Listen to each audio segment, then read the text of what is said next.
Jai Baba. None dies and none knows to die. The rare one who knows to die is never born again. Meher Baba. Avatar Meher Baba ki jai. We are reading from Listen Humanity, Meher Baba. The session number is 13, Meher Baba on death.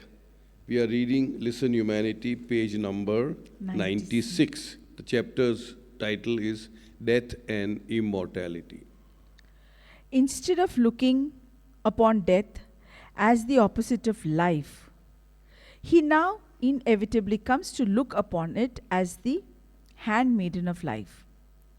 He begins to affirm intuitively and the reality and the eternality of life.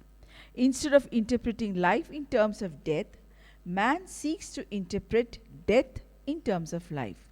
Slowly, event by event, he learns to take life again in all earnestness with a deeper affirming consciousness.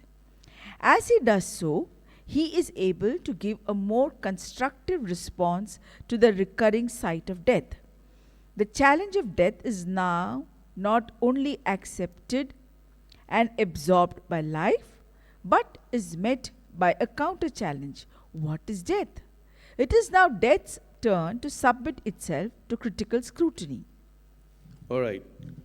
Up until the last session, we have gone through that a lot of importance was given to death, a lot of unimportance was given to life. What is the point in life? What is the point in living if ultimately everything is going to convert itself into dust? So that was the mindset of any human being when you start on this journey. So now there is, as I said in the last session, session number 12, there is a turn, there is a U-turn, there is a twist. So now Baba says, instead of looking upon death as the opposite of life, he now inevitably comes to look upon it as the handmaiden of life. A handmaiden would be like you can say an attendant of life, a maid, something which supports and attends to life.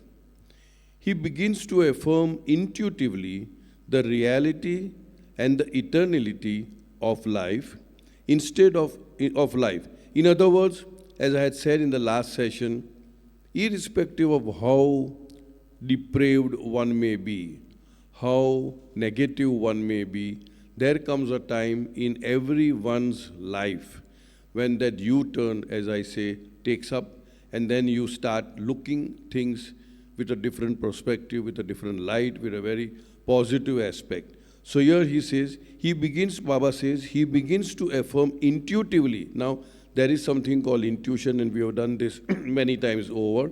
So intuitively now, he affirms the reality and the eternality of life. That means life does not stop with the dropping of this physical body. Life, or rather existence, continues in other domain to experience other experiences, which we call as either the heaven or hell state. And again, that particular existence takes another form, and this is how the circle of life and death continues. So intuitively now, he affirms the reality and the eternality of life. Instead of interpreting life in terms of death, man seeks to interpret death in terms of life. When you interpret life in terms of death, it means that we are giving more importance to death, and we have to take an effort to understand what life is all about. So now the twist or the turn has taken place. So instead of interpreting life in terms of death, man seeks to interpret death in terms of life. So now he's understanding, trying to understand what is death all about. That is what the change is, the transformation is. Slowly, event by event, he learns to take life again in all earnestness with a deeper affirming consciousness. So now he knows that there is sum and substance in life. There is a lot of positivity in life. Elsewhere, Baba in discourses talks about life, not exactly about life, but he says that for an aspirant, you have to have these three qualities. One is enthusiasm.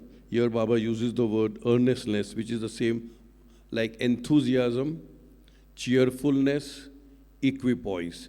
These are the three words which Baba very emphasized, that you have to be enthusiastic in life.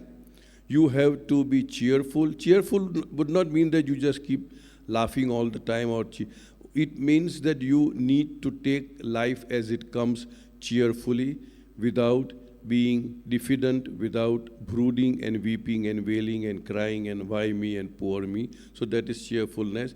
And equipoise. Equipoise would mean irrespective of what life offers you, you are in a state of equanimity.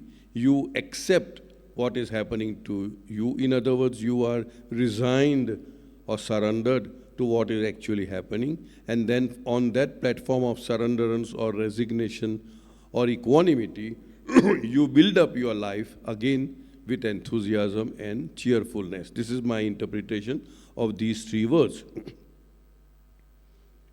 As he does so, he is able to give a more constructive response to the recurring sight of death. Initially, the response was very destructive, that death is real, life has no meaning, there is no sense.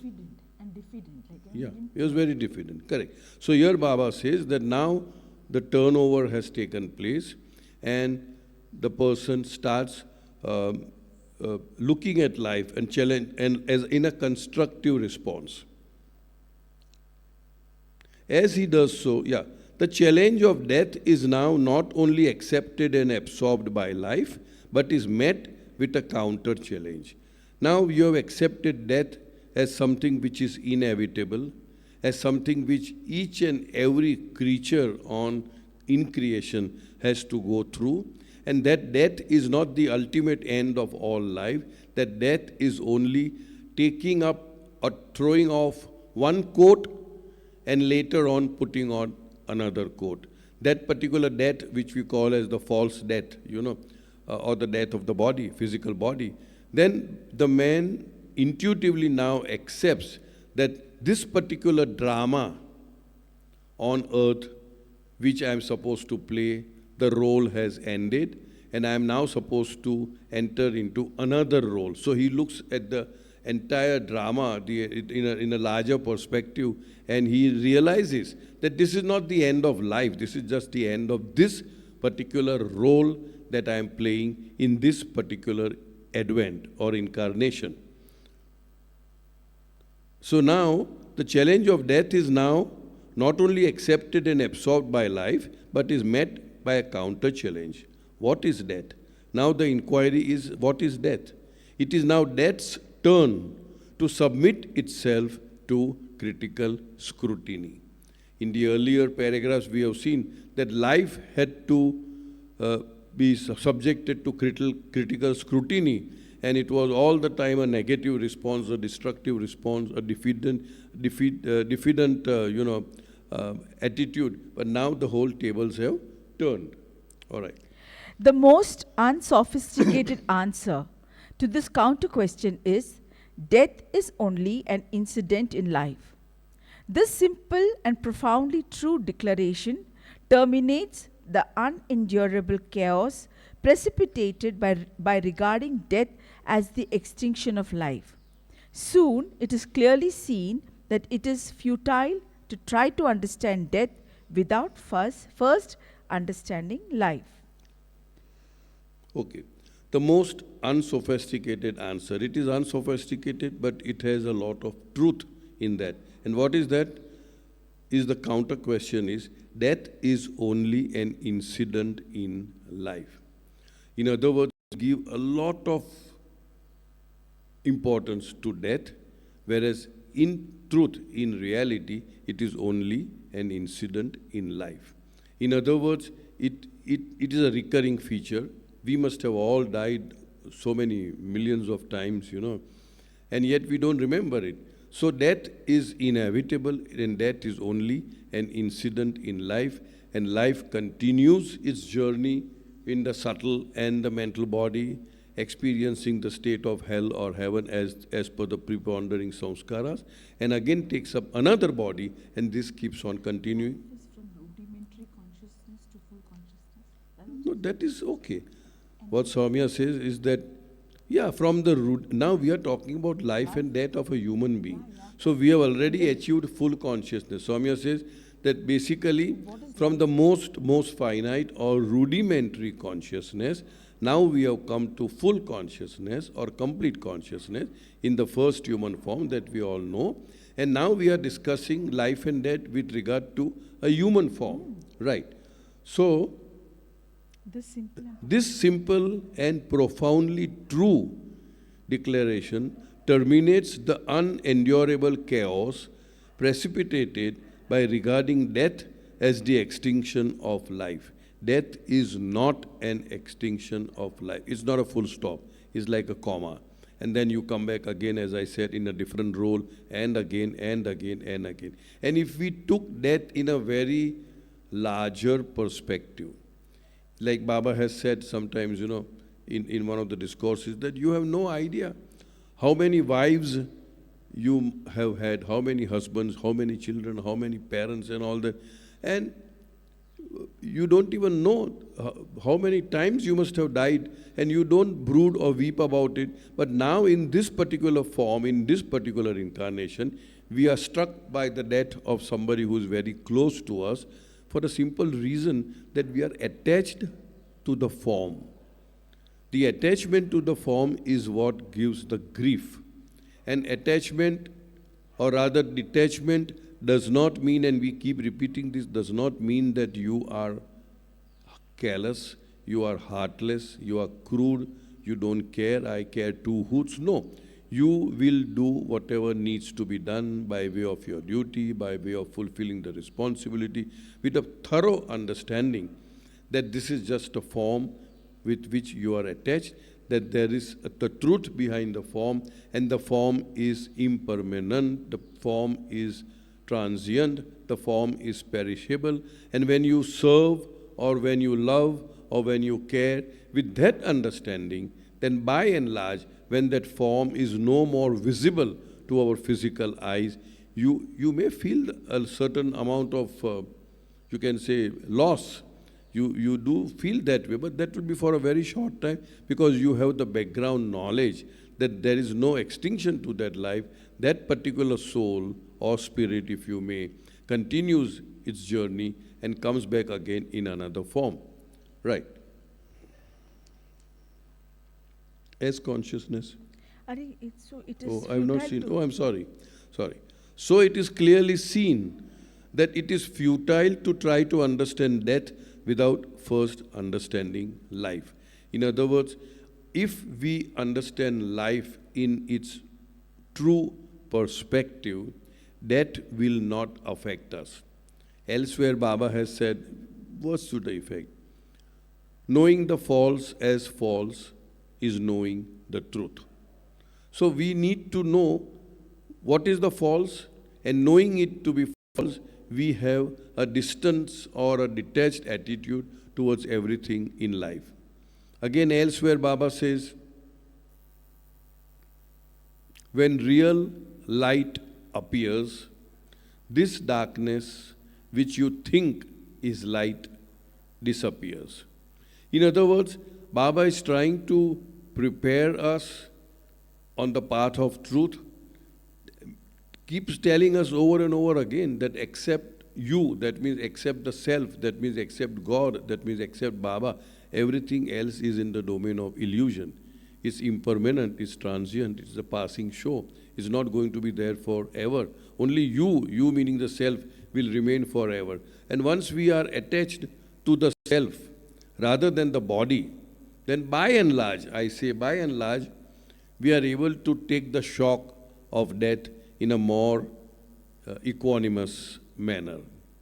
And that's why once Baba had given this prayer to the Mandali, and it was to be said for a certain period of time, And it's very profound if we really understand what that means, And if we inculcate that thought, and if we internalize that prayer, and if we live by that prayer, then by and large, life runs very smoothly. And the prayer goes like this: I am not the body, I am not the mind, I am not this, I am not that.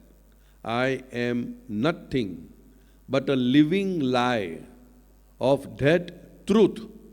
That is me. And unless the lie is dead, the truth cannot be. The lie that I am this body, the lie that the world is real, the lie that my association with people are real, that is a lie. And unless the lie is dead, the truth cannot be. So if we start practicing, even if it is practiced intellectually, if not, obviously not experientially, intellectually, even if it is not practiced all the 24 hours of our life, but at least once in a way we get back to that thought that, oh, I am not this body.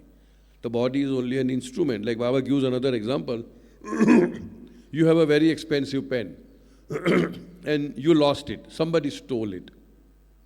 You don't feel lost about it. You will say that my pen is lost. You will not say I am lost, because you have not identified yourself with the pen. In the same way, when the body goes, you are not going. It is the body that is going. When you have, let's say, some ailment, some sickness, some pain, some suffering, my body is going through this. My body is feeling the pain. Even the words have a lot of power. So when we use, if I instead of saying, but we do say, and when I say we, it includes me also. I am sick, let's say. I am ill. I am going through I am not going through. My body is going through, or my mind is going through. So once we are able to distinguish between the real I and the supplementary things which are given to us, like the mind and the energy and the body, in order to know the real I. So when we are able, when in our verbosity, in our languaging, when we say this, that okay, my mind is disturbed. I am not disturbed. My body is aching. I am not sick, or I am not in pain. Then I think it will definitely make a lot of difference in what we experience as a aftermath of what we are going through. As consciousness gradually settles into this balanced approach to the problem, it takes on a healthy tone, which makes it receptive to the truth concerning both life and death. Direct, undimmed knowledge of such truth is available only to spiritually advanced souls. The seers of all times have had direct access to the truth about life and death, and they have repeatedly given a suffering and groping humanity useful information on this point. So as consciousness gradually settles into this balanced approach to the problem, this is what Baba is trying to convey to us, is that we must have a balanced approach to everything in life. And we can have the balanced approach only when we realize that all aspects of our life are in the domain of illusion. Nothing is permanent. It is all temporary. It is all a passing show. It is all impermanent. And it is there because my consciousness requires that experience, and therefore I am going through this experience.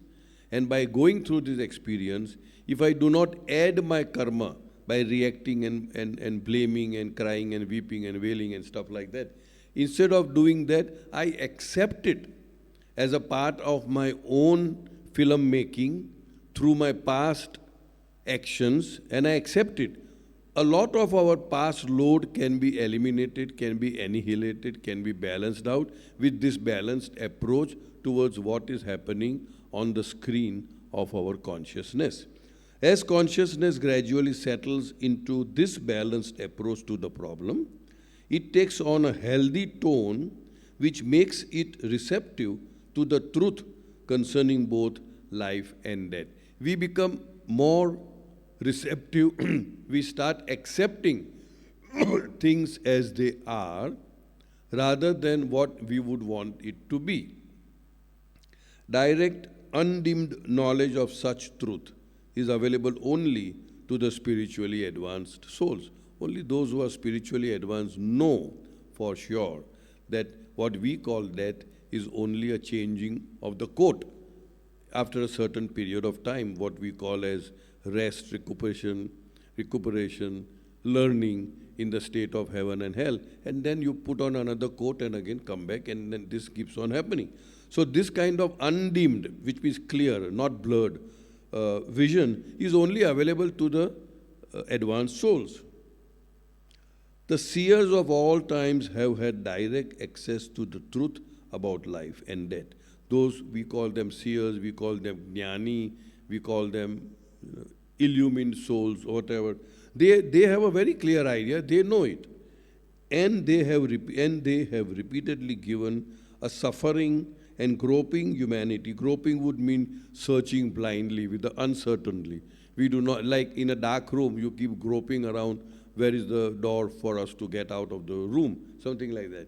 So, suffering and groping humanity, useful information on this point. That means time and time again, the so-called, the Shastras, all the spiritual books, they have given us some knowledge about this. Their explanations are important because they protect man's mind from erroneous and harmful attitudes towards life and death and prepare him for perception of the truth.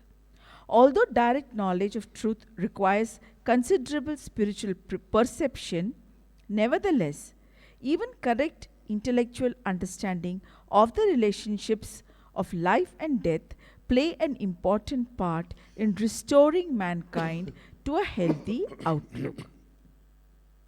Sorry. Their explanation, I don't think this requires, anyway, their explanations are important because they protect man's mind from erroneous and harmful attitudes towards life and death. When we keep on listening to such discourses, to such, whatever you call it, kathas, to such bhashans, to such, when we keep reading this, automatically our mind gets settled and we have a balanced approach towards life and death. So these are important. And Baba says, prepare them. It prepares them for, let me read again. Their explanations are important because they protect man's mind from erroneous and harmful attitudes towards life and death and prepare him for perception of the truth. Then it is preparing the man's mind. Although direct knowledge of truth requires considerable spiritual perception, considerable spiritual understanding or wisdom or discretion, but even intellectually understanding this, experientially we don't understand, but even intellectual understanding of such things go a long way in making us a balanced human being so that we do not go off balance when such an event occurs to somebody who is close in our own life. So Baba says, although direct knowledge of truth requires spiritual perception, nevertheless, even correct intellectual understanding of the relationships of life and death plays an important part in restoring mankind to a healthy outlook. Whatever we are doing, we have been reading God Speaks, we were reading Beams, we are now doing this. This is all intellectual understanding. I don't know if some of you have, experiential understanding, then it's good. But even intellectual understanding becomes a platform for us to understand things in the right perspective so as to be able to face things equanimously as and when such things may happen or appear in our life. Above incarnate life in birth and beyond discarnate life after death, the soul is one indivisible, eternal existence. The gestation of individualization of the soul begins with the evolution of its consciousness. Consciousness begins to evolve in incarnate life, and its evolution becomes complete only in incarnate life. Okay. Above incarnate life in birth. Incarnate means you are incarnate, which means we are having a physical body. And discarnate means the physical body is not there, the other two bodies are there. The subtle body and the mental body are there. Above incarnate life in birth and beyond discarnate life after death, the soul is one indivisible, eternal existence. Very, very important to understand that the soul is only one. The self is only one. What we have all these divisions and demarcations and departmentalizations, basically Baba explains elsewhere that that is the spirit which keeps incarnating. The soul has always been one, infinite, eternal, indivisible.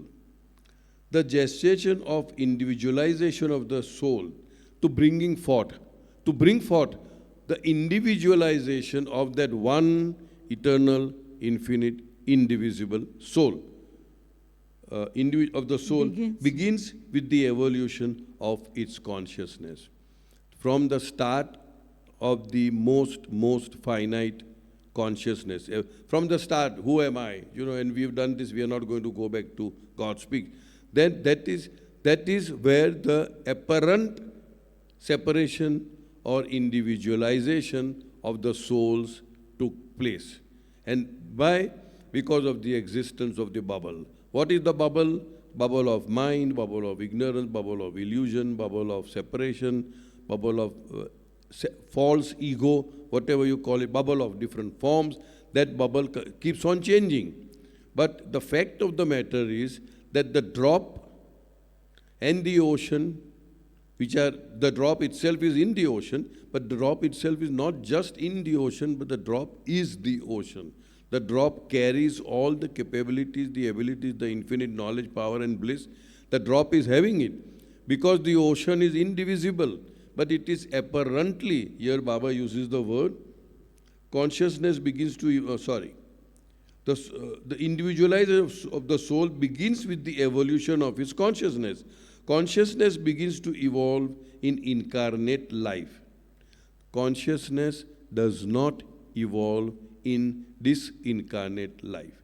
That means once having dropped the physical body, there is no evolution of consciousness. That means we are not, because the word used is evolution. Therefore, what I am conjuring or imagining is, Baba is talking even from, let's say, from fish to bird, bird to animal and all that, bird to animal, animal to human being, that is evolution. That means the body is dropped, but there is no evolution of consciousness in this discarnate life. I'll read this again. Consciousness begins to evolve in incarnate life, and its evolution becomes complete only in incarnate life. That means the final evolution gets complete in the first human form, and the so-called aspect of God realization, Aham Brahmasmi, Anal Haq, Soham state, self-realization, also happens in incarnate life. No soul gets the experience of God realization after the body is dropped. The body, that means I'm talking about physical body, the physical body has to be there in order to experience God realization. And when God realization is achieved, all the three bodies are, in a sense, they are just, for that particular soul, they are just shadows, they are just dreams, they are just nothing into nothing. But, so this is a very fine differentiation between God realization and mukti. Mukti can be had after the body is dropped, where the experience is only of infinite bliss. Whereas God realization is in the incarnate life, which means in the physical form, which means you experience infinite knowledge, power and bliss. All the three attributes. Simultaneously, with the evolution of consciousness, through the evolution of forms, bodies, sanskaras begin to accumulate. The evolution of form and of consciousness, and with it, individualization of the human ego is complete when the soul attains the human form for the first time. But because of the accumulated sanskaras, the fully evolved consciousness of the soul remains entrapped in illusion and therefore is not directed towards the soul's self-realization, God realization. There's an asterisk. Sanskaras are the habit patterns and the unconscious motivations remaining from previous actions in this and in past lives. They are the propelling forces which so largely determine the actions of the individual and leave him so little opportunity for positive action aimed at progressive understanding and development of his own nature. All right. So now simultaneously with the evolution of consciousness, through the evolution of forms, bodies, sanskaras begin to accumulate. We have been very clear, Baba has been very clear, that when he talks about the word evolution, he means evolution of consciousness. That means the evolution means progression of consciousness. And that is evolution of consciousness means accumulating more and more samskaras. Now, all these samskaras are loaded, embedded in the mental body. Now, these sanskaras are such that cannot be exhausted, utilized, spent, experienced in that particular body in which you have accumulated the samskaras. In order to experience those samskaras, that particular spirit or soul, sometimes I may use the word spirit, I like that word, in a different manner. So, the spirit requires a more complex or a more refined form in order to experience the samskaras which it had gathered or accumulated in the past form. So that is how the evolution of consciousness goes ahead and the evolution of forms follow. And in one of the, I think it was in discourses where Baba says, words to the effect, that the evolution of form is a byproduct in the factory of the evolution of consciousness. In other words, evolution of consciousness precedes and evolution of forms follows. So here Baba says, simultaneously with the evolution of consciousness, through the evolution of forms, bodies, sanskaras begin to accumulate. As the consciousness evolves, the consciousness expands, the space is created, and more and more and more and more samskaras are being accumulated. The evolution of form and evolution of consciousness, and with the individualization of the human, and with it, the individualization of the human ego mind. Here the word is ego mind, in your book it is only ego. So, no, mine is ego mind. Yours is also ego mind. You said ego only. Yeah. Okay, anyway. So, I thought there must be a, because sometimes, you know, in different editions, there may be slight here and there. Sorry. All right. And with its individualization of the human ego mind. Now, first of all, when we say ego, it's in my understanding, it simply means that you are individualized. You are thinking yourself as standing apart, other than separated from the whole. So that is the meaning, in my understanding, of the ego mind.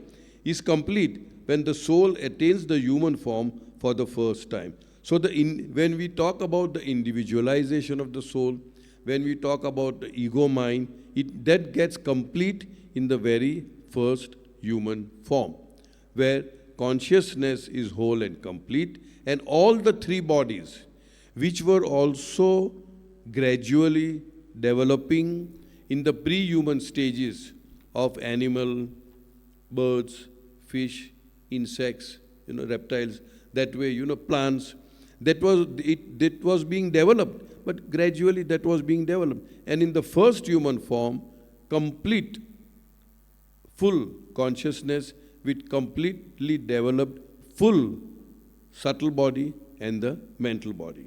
But because of the accumulated sanskaras, the fully evolved consciousness of the soul remains entrapped in illusion and therefore is not directed towards the soul's self-realization, which is God realization. It is something like spiders, web, cobweb, it is building and building and building, very artistic, very intricate, and the spider itself gets caught in that. So in other words, evolution of consciousness is happening, it is expanding, and eureka, you can say, first human form, wow, I made it, fully. That means the will to be conscious fructifies actually in the very first human form. And theoretically, now the consciousness is whole and complete, so we should experience the I am God state. But no, because in the process of the evolution of consciousness, it also gathered, accumulated a lot of impressions or sanskaras, which makes God realization impossible in the very first human form, because that is like a clutter, that is like a garbage, that is like a shield, an envelope, a kind of a binding. So your nazariya, your awareness, your focus is that much limited by the accumulation of the sanskaras, which is a very natural process in terms of evolution of consciousness. And that is why those sanskaras, prior to achieving the human form, Baba calls them natural sanskaras. They naturally get gathered. After the human form is achieved, full consciousness is achieved, discretion is given to you, discrimination is given to you, your mind is fully complete, you know what is right, you know what is wrong, you know what should be done, what should not be done. And then we continue to do whatever we continue to do. Those sanskaras in Baba's language is called non-natural sanskaras. Elsewhere, they are also referred to as unnatural, but Baba uses the word non-natural sanskaras. For self-realization, all sanskaras must be completely wiped out to enable the soul as the individualized ego to be transmuted into the individualized soul in the conscious state of God. Further, the sanskaras that began to accumulate in an incarnate life have to be wiped out in an incarnate life. In order to be wiped out in toto, sanskaras must be annulled or cancelled through the process of exact equalization or perfect qualitative and quantitative balancing of all opposite sanskaras, whether good or bad. This is extremely difficult, for the sanskaras have a natural tendency towards preponderance of one opposite over the other. So what is required for God realization? That first of all, you should be incarnate. You should be in a physical form, number one. Number two, you should be conscious. And number three, you should have no sanskaras. This is my understanding. In the sound sleep state, actually we are one with God, but we become unconscious. So Baba says, in other words, that if we can remain conscious in the sound sleep state, then that is God realization. At other times, Baba says that God realization is nothing but the conscious experience that you have always been God, you are God, and you will ever remain God. But that conscious experience is not there. The experience becomes unconscious when we go into the sound sleep state. For self-realization, all sanskaras must be completely wiped out. Sanskaras are impressions of actions that we have done. Even thoughts create sanskaras, feelings create sanskaras, actions create sanskaras. The sanskaras could be gross, subtle, or mental. Must be completely wiped out to enable the soul as the individualized ego, to enable that particular spirit as the individualized ego to be transmuted into the individualized soul in the conscious state of God. In other words, the false, separative, finite ego has to be transmuted into the real ego of I am God state. It has to be transmuted. That's why elsewhere earlier we had said that ego is astitva, ego is a reality, ego cannot be annihilated, ego can only be transformed or transmuted from false ego to the real ego. Further, the sanskaras that began to accumulate in an incarnate life have to be wiped out in an incarnate life. In order to be wiped out in toto is in totality, completely, sanskaras must be annulled or cancelled through the process of exact equalization or perfect qualitative and quantitative balancing of all opposite sanskaras. They have to be balanced, which is, Baba says here, uses the word difficult, but my understanding it is impossible. Without the help of a living perfect master or the avatar, who is the eternal living perfect master, such things cannot be handled at the human level. Annulled or cancelled through the process of exact equalization of perfect qualitative and quantitative balancing of all opposite sanskaras, whether good or bad.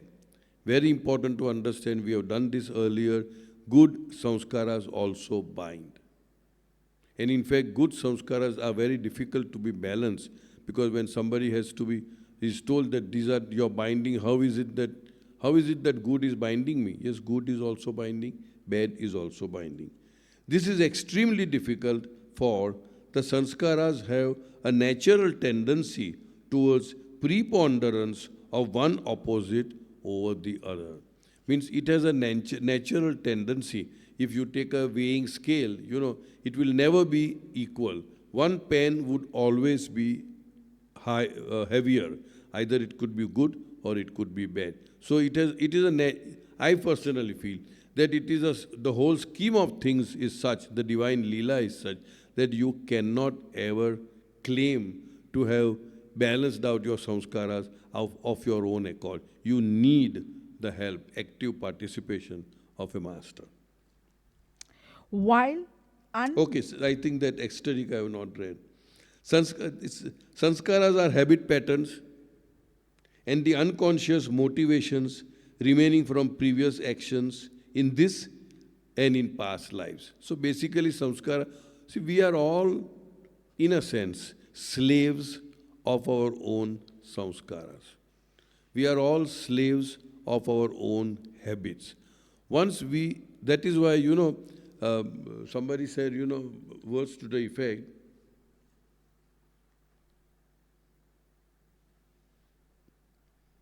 I can't get the exact phrase, but words to the effect that one should take care of your habits.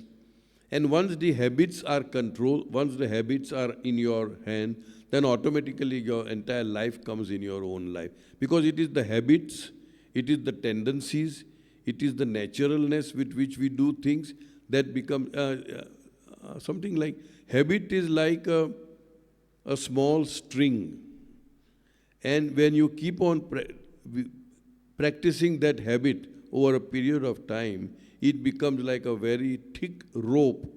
You know how the twines are woven into a very thick rope, which then becomes difficult to break.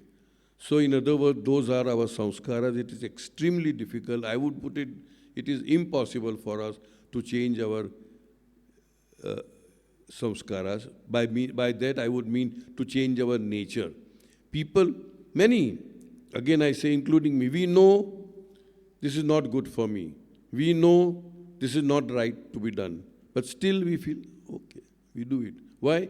Because of the impelling fact that we are slaves of our own habit patterns and samskaras.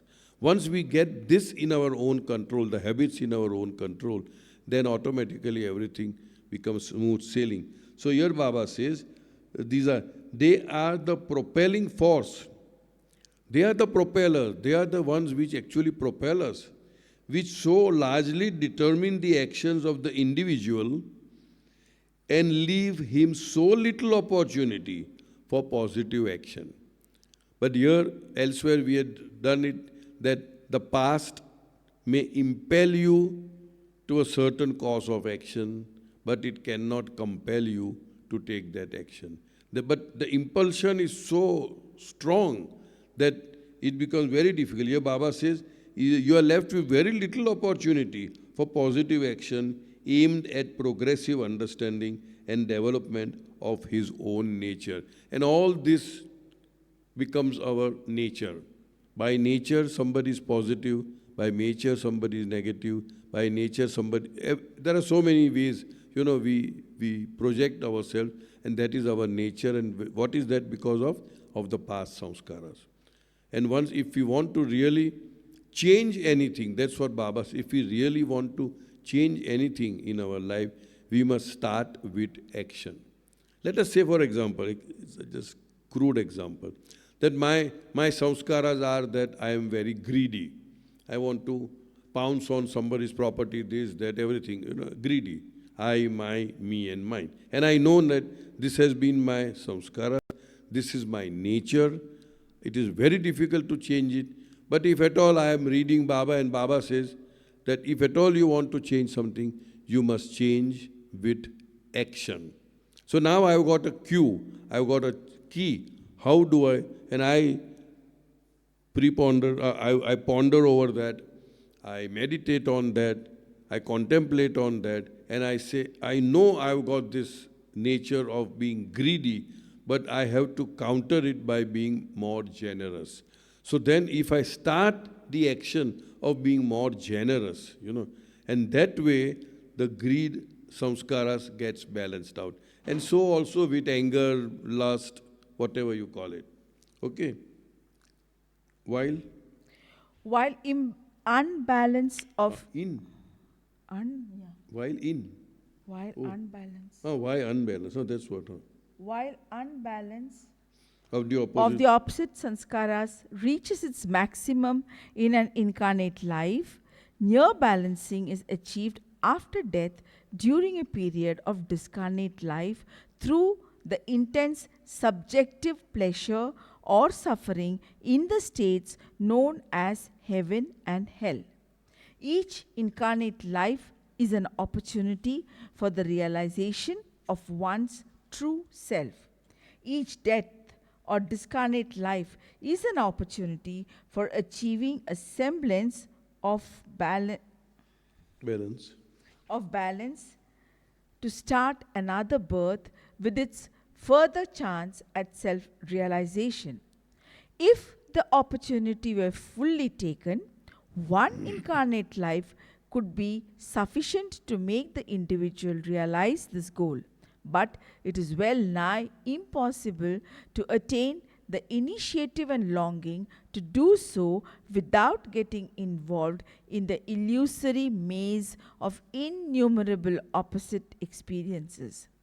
The contact of a perfect master is invaluable in calling a halt to the dizzy gyrations of incarnate and discarnate life in illusion and awakening the individual to the real knowledge of self. It's a beautiful paragraph, very profound. While unbalance of the opposite sanskaras reaches its maximum in an incarnate life. This is incarnate life. So I keep doing whatever I keep doing, and if I am doing from the platform of I am the doer, it binds. We've done that earlier. Anything that is done where the agents of action is I, it binds, good or bad. So during an incarnate life, or everybody's incarnate life, there is the maximum possible imbalance. The imbalance could be either good or bad, but imbalance, not balance. So here Baba says, while unbalance of the opposite sanskaras reaches its maximum in an incarnate life, near balancing is achieved after death during a period of discarnate life through the intense subjective pleasure or suffering in the states known as heaven and hell. At the time of death, there is maximum imbalance of sanskaras or impressions, depending upon which is heavier. Baba uses the word preponderance. Assuming that my so-called negative sanskaras are heavy like this and positive are light in a weighing scale. Obviously, it means that I will be experiencing intense mental state of suffering called the hell state. Heaven and hell are not locales, not places, they are only mental states. So now there is an imbalance, and as I am going through this intense mental suffering in the hell state, I am also learning, I am knowing, I am this, as we did in the last session, frame by frame, we are able to see, oh, I shouldn't have done that, or I should have done that. And as I am suffering, what happens is, my impressions or sanskaras are being spent, utilized, experienced, without accumulating fresh samskaras, which otherwise would have happened in the incarnate life. Baba elsewhere gives a brilliant, I think it's in this book only, but I'm not sure, but since the thought came, gives a brilliant analogy of a block of ice. Block of ice is here, and it's heavy, and as the ice is melting, that means as I am experiencing the intense, acute mental suffering, the ice is melting, this pen is now becoming lighter and lighter and lighter, and gradually it comes to a near balance. It never balances. It either stops here, or I may over suffer for whatever reason. I'm so involved in suffering that now I have gone in this stage where my prepondering samskaras are the positive or the good samskaras, and based on those samskaras, I'll take another form, another birth in a certain environment, which will help me to utilize these samskaras and try to balance. But either you call it unfortunately, or either the way it has been schemed out in such a way, the scheme is such that in the process of actually spending these so-called prepondering good samskaras, I am also accumulating a lot more of good as well as bad samskaras. That is why Baba says that in an incarnate life, it is maximum, the imbalance is maximum, and in the discarnate life, it comes to a near balance. So here Baba uses the word, near balancing is achieved after that during the period of discarnate life through the intense subjective pleasure or suffering in the states known as heaven and hell. Another thing we get to learn from Baba is, it's only one way. Number one, one-way traffic is you are only spending, you are not accumulating. That's one-way traffic. The second is, it's not something that, okay, you have got some good samskaras there, so okay, for the first few, whatever, days, months, years, decades, you experience the state of hell, and then you experience, it's not like that. Either you experience heaven or you experience hell, depending upon which of the samskaras, the so-called good or bad, are heavier, right? Each incarnate life, that's a very beautiful sentence, each incarnate life is an opportunity for the realization of one's true self. Why? Because the imbalance is very little. The imbalance is very little, so you can easily balance it and achieve Aham Brahmasmi, I am God state. Each incarnate life is an opportunity for the realization of one's own self. Each death or discarnate life is an opportunity for achieving a semblance of balance, to start another birth. That means even the birth has the opportunity, the death has the opportunity. Everyone starts each birth, with a very, very small imbalance, in the hope that it is balanced. But as I said, unfortunately, or as it has been, the divine Leela is such that we end up, the disparity is too large by the time we are prepared to drop this body and go on to the other side. So another birth with its further chance of self-realization. Then Baba says, if the opportunity were fully taken, now how can you take the opportunity fully unless we have at least the intellectual knowledge? But that also we don't have.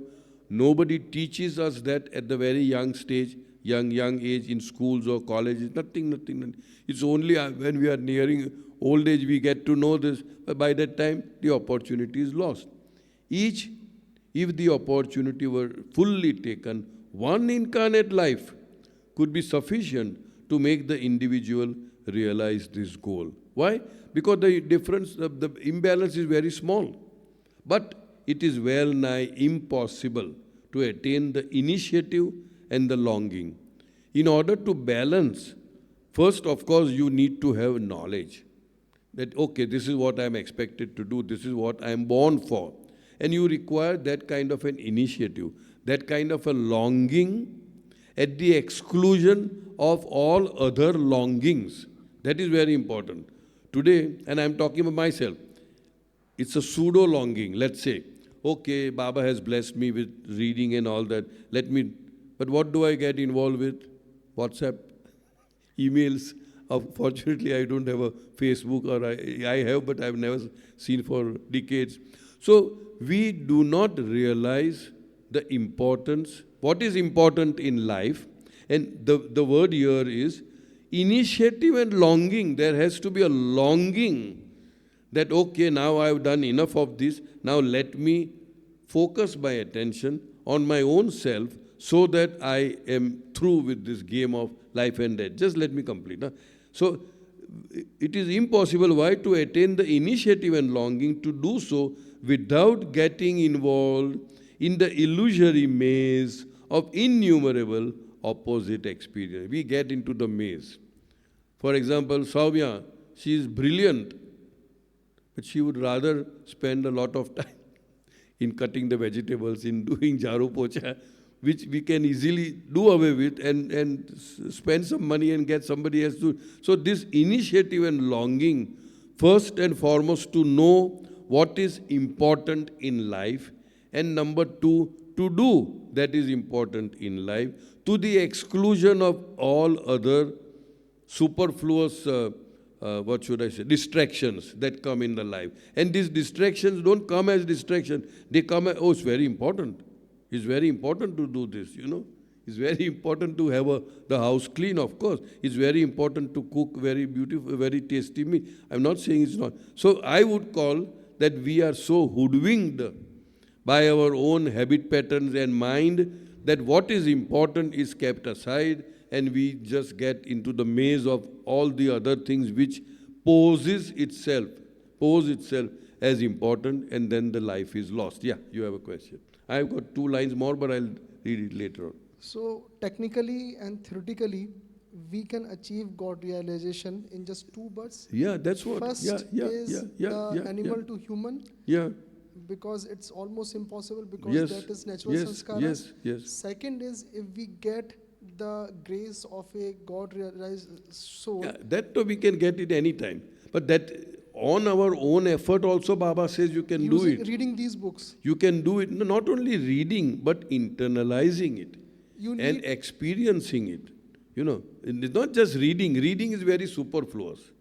Yeah, I understand that. Obviously, studying these books, and Baba has opened the doors to everyone. Yes. God Speaks, Discourses, Listen Humanity.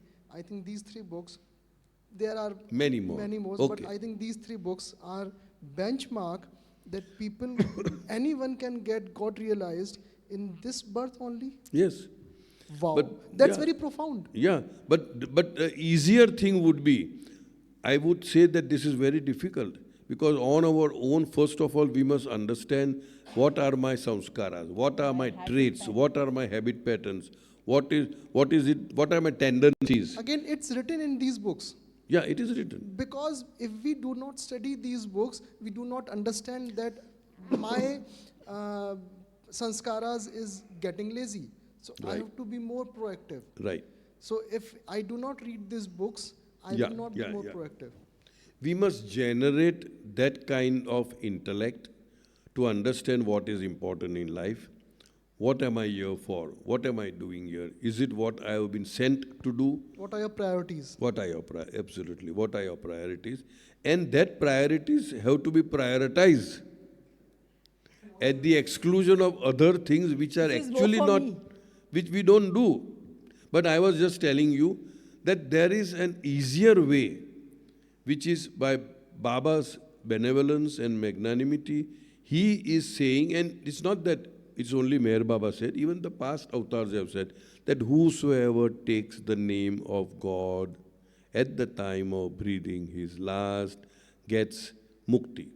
Baba says it in my wish. So that is not so difficult. It provided we practice. Doable.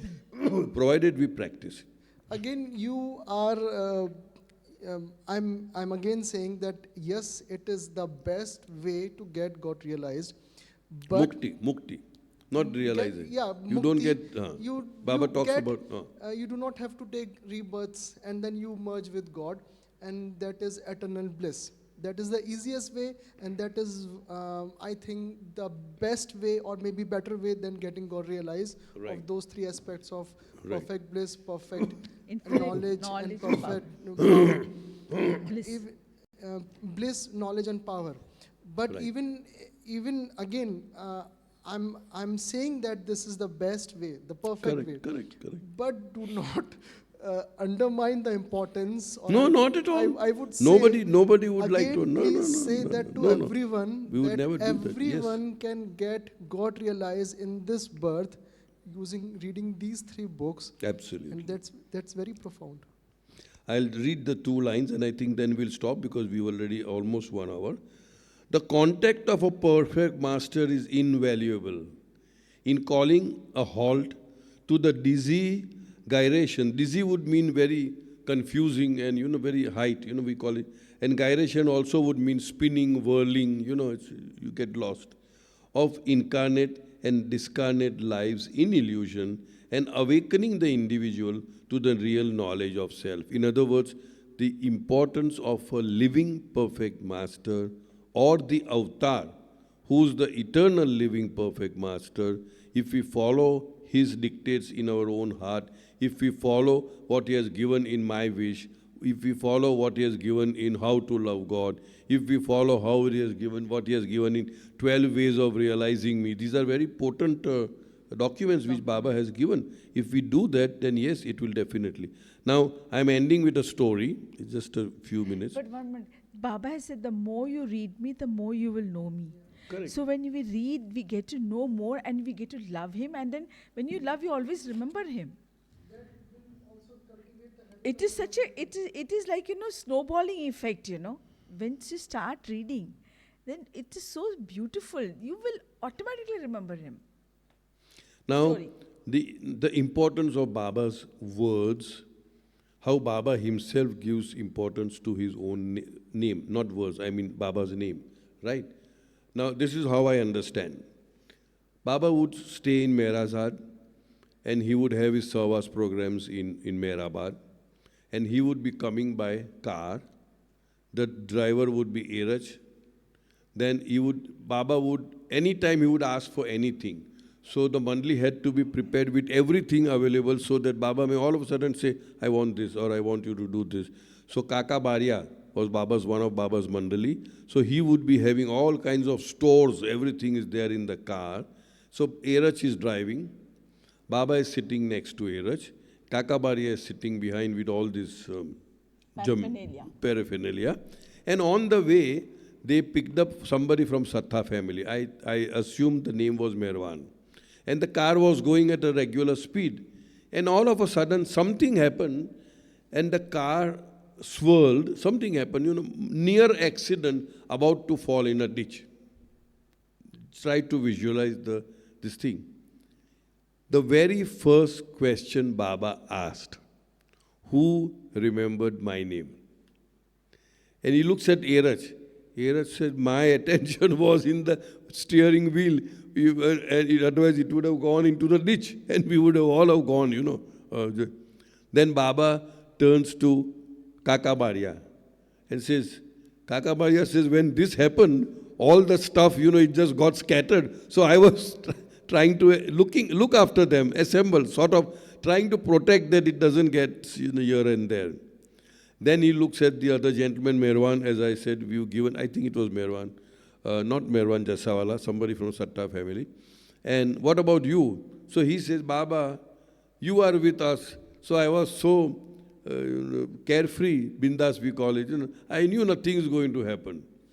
Baba again very seriously and sternly told each one of them, no, such are the times when my name should come out of your mouth spontaneously, absolutely automatically. And for that, you have to practice remembering me always. So that was one. There are many others, time permitting, whenever. So in other words, that is the importance which Baba himself gave to his own name. And he is giving that importance to his own very close one, Mandli people and all that. So And what therefore to is us. expected out of us? Yeah, therefore us. What is expected out of us, that in every opportunity, try to remember. Again, 1 minute digression is when I got a letter from Erach, where Baba dictated some instructions to me way back in 1968. There is one line which says, Mayor Baba wants you to remember him wholeheartedly and as often as you can in the midst of your daily activities. So that is what he wants. That we may not at all the times, but as often, the moment we get an opportunity, remember him in whatever we are doing. When Baba gives a mandate, along with the mandate, his help flows to whosoever reads, whosoever tries to internalize it. That help is there. So it is just not bookish. It's not print. Everything that Baba said is doable. So if we have that richness of thought in our being, then it's very easy. We can, of course, we'll be impelled. Our karmas are so powerful, but more powerful is his name. So that if we remember, we will slip once in a way, but not always. Then we learn to be a little more careful. Thank you, beloved Baba, and Jai Baba to all of you who have come here. And thanks to Naman. Avatar Meher Baba ki Jai. Thank you, Baba.